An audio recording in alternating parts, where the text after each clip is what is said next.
Si no sabes en qué cole estudiar y buscas profes de un alto nivel, ven a un cole que te enseña valores y que te forma para la sociedad. Y es que todos en Puno ya lo saben, este colegio ya es el mejor. Primeros puestos en conocimientos, nuestros alumnos ya lo han demostrado. Aprender y compartir cada instante con los profes que te enseñan día a día. Sé que tú... Muy buenos días a los alumnos de la institución educativa Leonard Euler. Mi nombre es Oscar Miguel Ticona Valdivia y el día de hoy vamos a tratar el siguiente punto, que es el curso de literatura. En este caso, la teoría literaria. Como propósito, vamos a analizar y vamos a entender lo que es el concepto de literatura específicamente y cómo se divide la literatura en diferentes géneros en este caso, Entonces, sin más que decir, empecemos. Al hablar literatura, estamos hablando de una concepción bastante amplia, ya que la literatura, en cierto sentido, los escritores no han alcanzado una cierta definición exacta. Es muy complejo definir la literatura en realidad. La literatura se origina más que todo en los escritos de Aristóteles y Platón.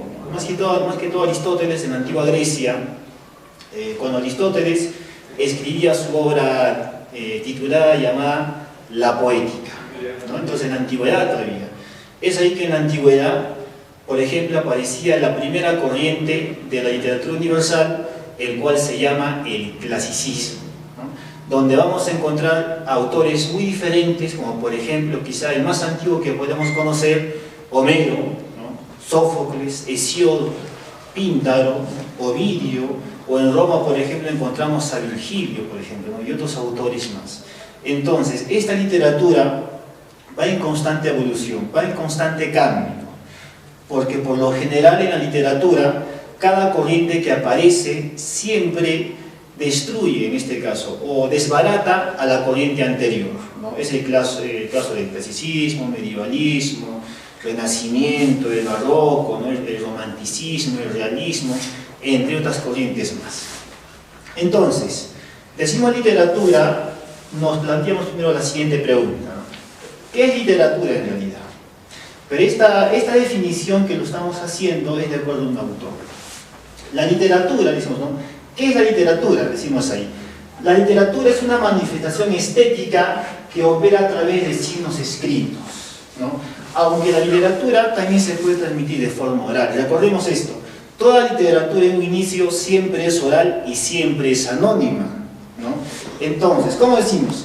La literatura en un inicio tiene que ser oral necesariamente, oral y anónima, La literatura, al ser oral, ¿cómo se transmite?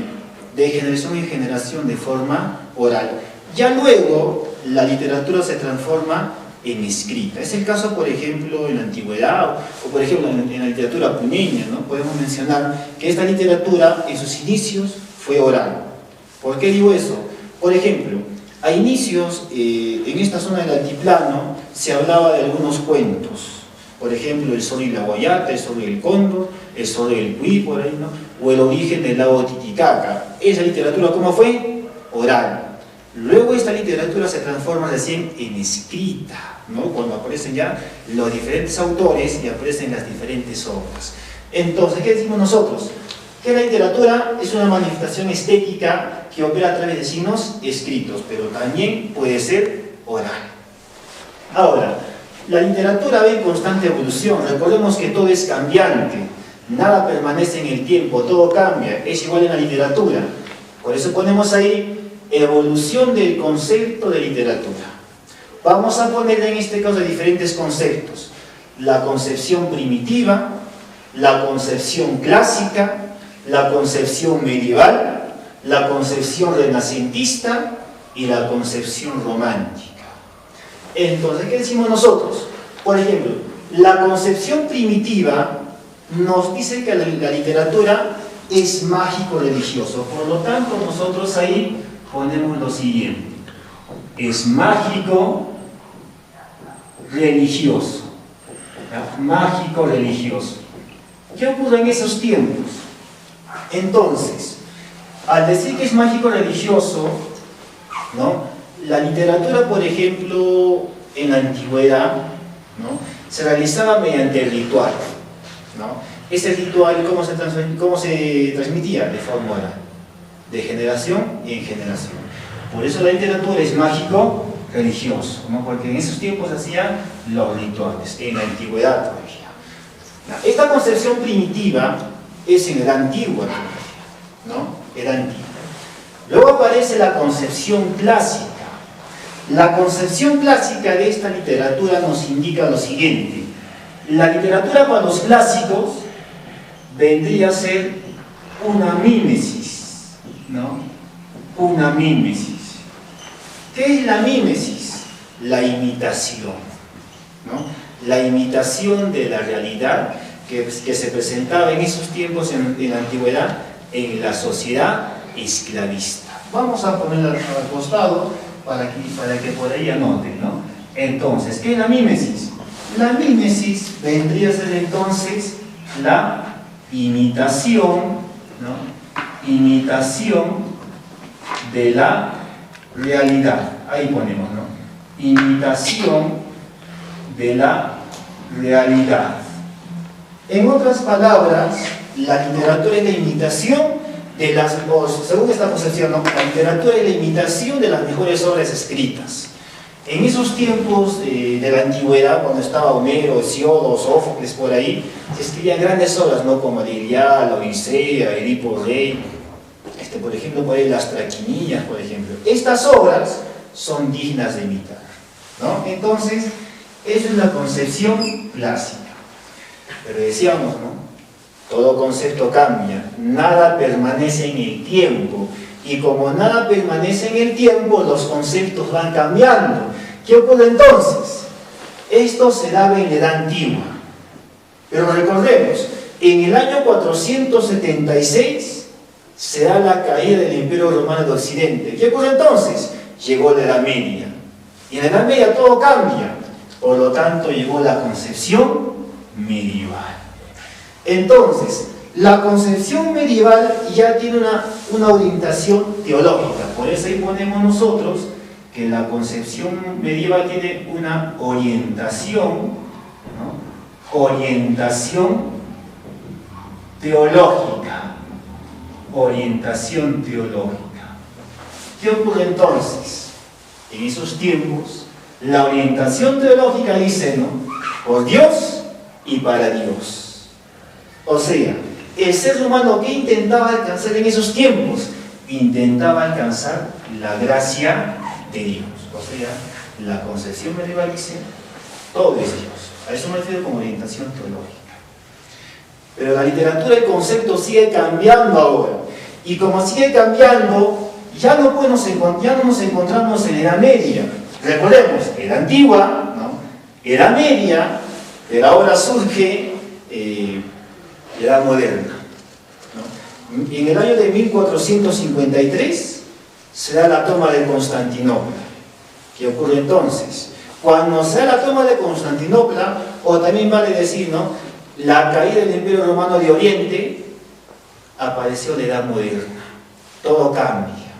Y la concepción renacentista indica lo siguiente, ¿no? Ellos dicen, vamos a preocuparnos ahora por el hombre. Porque recordemos esto, una vez que finaliza la Edad Media, terminó el feudalismo, se dejó el teocentrismo atrás, esta orientación teológica se deja atrás. Ahora dicen, ¿no?, vamos a preocuparnos por el hombre. Por eso en esos tiempos, ¿qué se busca? Se busca el desarrollo integral del hombre. Porque el hombre va a intentar satisfacer sus necesidades, ¿no?, mediante las diferentes disciplinas. Una de ellas vendría a ser pues la literatura, ¿no? Entonces, se está buscando el desarrollo integral del hombre según la concepción renacentista. Se busca algo mejor. Pero todo sigue cambiando. Y como todo cambia, la Edad Moderna termina. Y cuando termina la Edad Moderna, ¿no?, exactamente en el año de 1879, con la Revolución Francesa, ¿no?, comenzó la Edad Contemporánea. Y ahí nosotros podemos decir lo siguiente: aparecía la concepción romántica. Y la concepción romántica se basa más en el individualismo, ¿no? Ahí decimos, individualismo. El romántico solamente piensa en sí mismo, no le importa lo demás, solamente importa sus sentimientos y sus emociones. Para ellos, ¿no? Para ellos es lo ideal, es lo fantasioso. Entonces, ¿qué decimos? Ahí aparecieron las diferentes concepciones, ¿no? Ahí, por eso decimos ahí, evolución del concepto de literatura. Concepción primitiva, concepción clásica, concepción medieval, concepción renacentista y concepción romántica, ¿no? Obviamente, quizá las corrientes literarias se evocan a diferentes puntos. Como decía quizá al inicio de clases, estaba mencionando, por ejemplo, yo, cada corriente que aparece por lo general se opone a la corriente anterior. Por ejemplo, ¿no? El realismo es una corriente literaria que se oponía al romanticismo, porque el realista dice, vamos a abocarnos a la sociedad, ¿no? Esa desbarata al romanticismo. Esa, ya no se preocupa en uno solo, por ejemplo, el realista, sino se aboca a toda la sociedad, ¿no? Ahora, seguimos avanzando un poco más, ¿no? Y ahí ponemos nosotros los conceptos básicos de la literatura. ¿Qué es lo que debemos conocer? Movimiento, escuela y generación, ¿no? Son los conceptos básicos. Pero ahora, ¿qué es un movimiento literario? Un movimiento literario es una tendencia, y ahí ponemos, ¿no? Es una tendencia artística, ¿no? Es una tendencia artística y cultural, ¿no? Tendencia artística y cultural. Porque recuerden, la literatura es arte, es cultura, ¿no? Ejemplo, podemos poner el humanismo, por ejemplo, es un movimiento. Luego ponemos la escuela literaria, ¿no? ¿Qué es una escuela literaria? La escuela literaria vendría a ser, ahí ponemos, ¿no? Grupo de escritores, ¿no? Grupo de escritores dirigidos, ¿no? Dirigidos por una figura preeminente, ¿no? Dirigidos por una figura. ¿Qué indico con eso? Que esta escuela literaria tiene un líder, que necesariamente tiene un líder. Por ejemplo, podemos poner la escuela llamada del culteranismo. Esta escuela llamada del culteranismo, también conocido como la escuela del gongorismo, que su líder es Luis de Góngora y Argote, ¿no? Ahí está su líder. Bueno, escuela, grupo de escritores dirigidos por una figura preeminente, tiene un líder que los va a guiar. Luego ponemos generación. Al decir generación estamos diciendo lo siguiente, generación, ahí ponemos, ¿no? También ponemos ahí grupo de escritores, ¿no? Grupo de escritores, o en este caso, o poetas, ¿no? O poetas de edad similar, ¿no? De edad similar. Ahí podemos tomar como ejemplo la generación del 98 o la generación del 27. Ahora, cuando yo digo, por ejemplo, la generación del 98, me estoy refiriendo a esa generación de 1898 que aparecía en España. Es una generación. Pero todos, ¿qué tienen? Edad similar. Son contemporáneos casi todos. Pero una generación puede tener un líder, como también no. En este caso, la generación del 98 tiene un líder, el cual se llama Miguel Unamuno. Pero no es necesario que tenga un líder, no es obligatorio. Por ejemplo, la generación del 27 de España no tiene líder. ¿Pero qué tiene? Un principal representante, que se llama Federico García Lorca, ¿no? En el Perú, por ejemplo, tenemos la generación de 50, la generación de 60, la generación del 70, donde podemos encontrar a Julio Ramón Ribeiro, a Mario Vargas Llosa, a Federico Echenique, por ahí, ¿no? Luego entonces dejamos los conceptos básicos y nos vamos a los géneros literarios. ¿Pero qué es un género? Decimos. Un género son categorías o clases en que se puede ordenar las obras, porque las obras se clasifican en diferentes géneros: género lírico, género épico, género narrativo y género dramático, ¿no?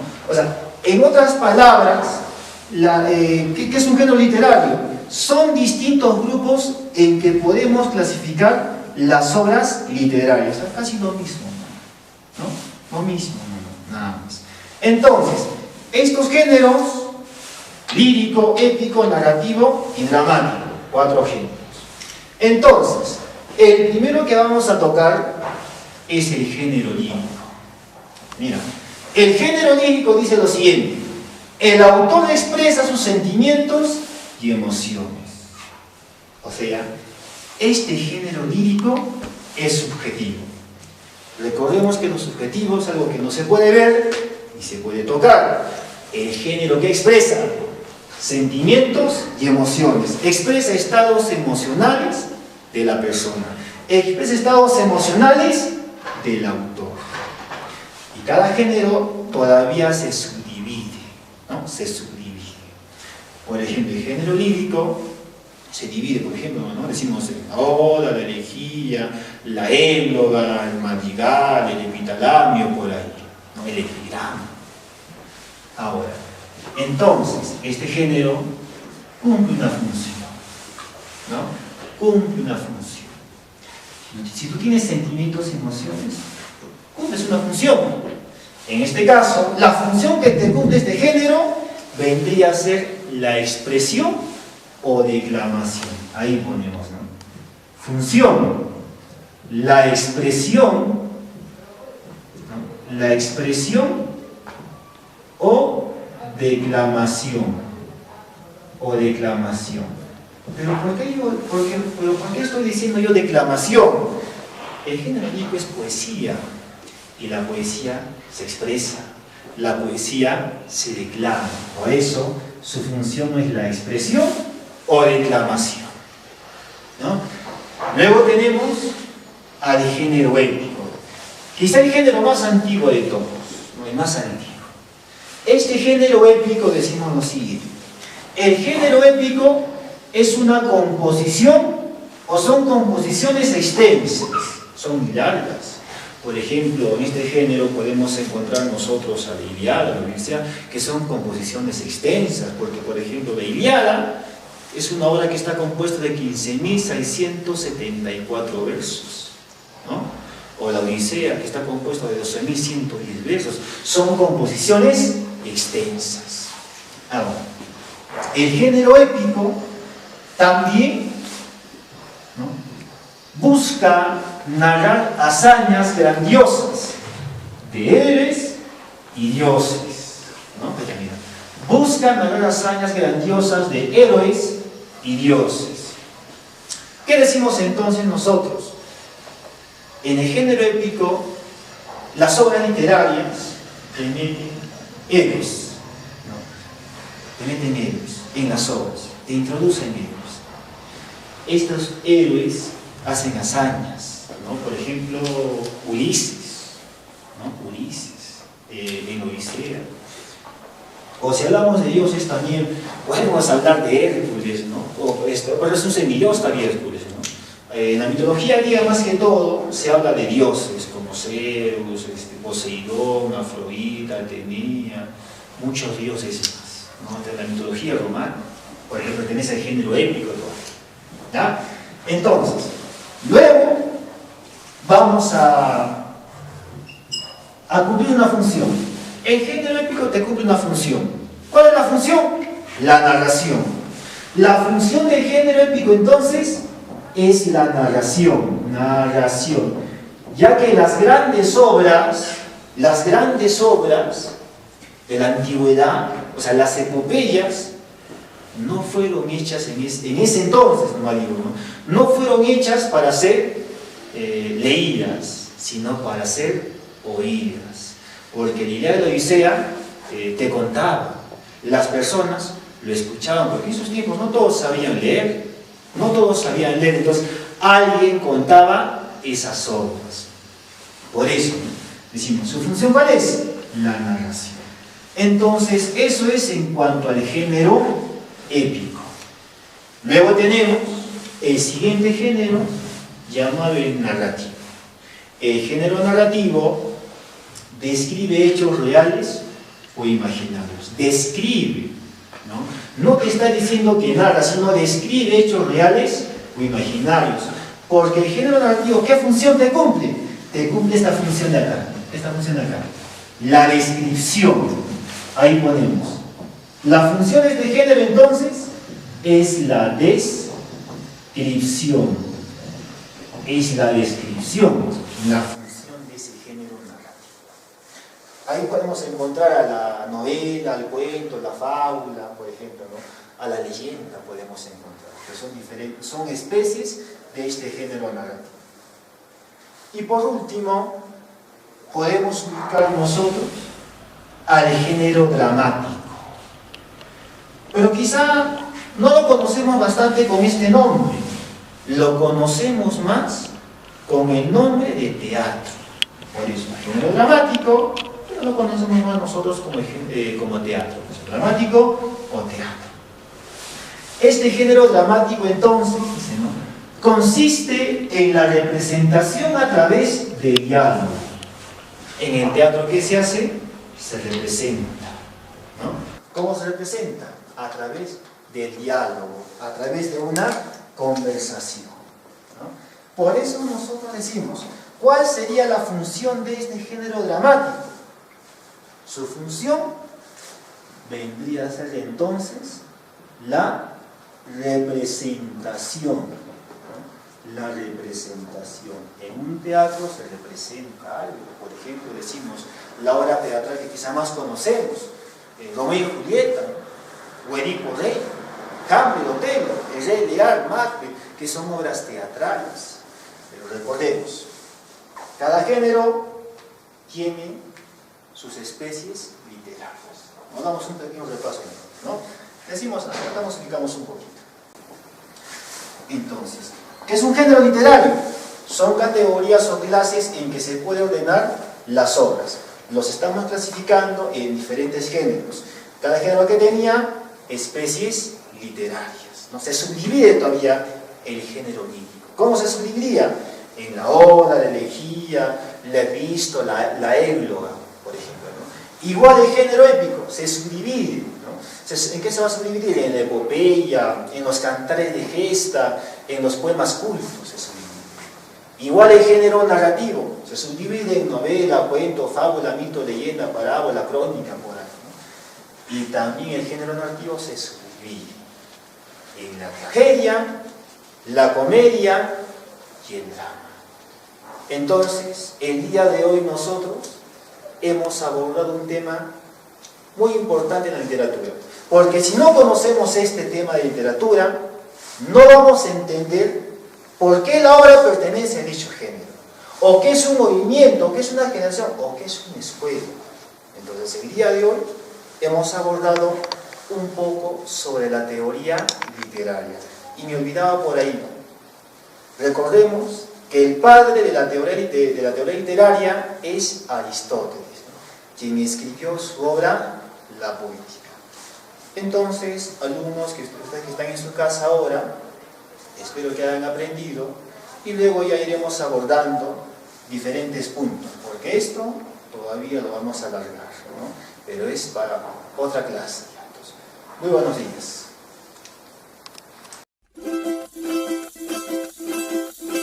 Si no sabes en qué cole estudiar y buscas profes de un alto nivel, ven a un cole que te enseña valores y que te forma para la sociedad. Y es que todos en Puno ya lo saben, este colegio ya es el mejor. Primeros puestos en conocimientos, nuestros alumnos ya lo han demostrado.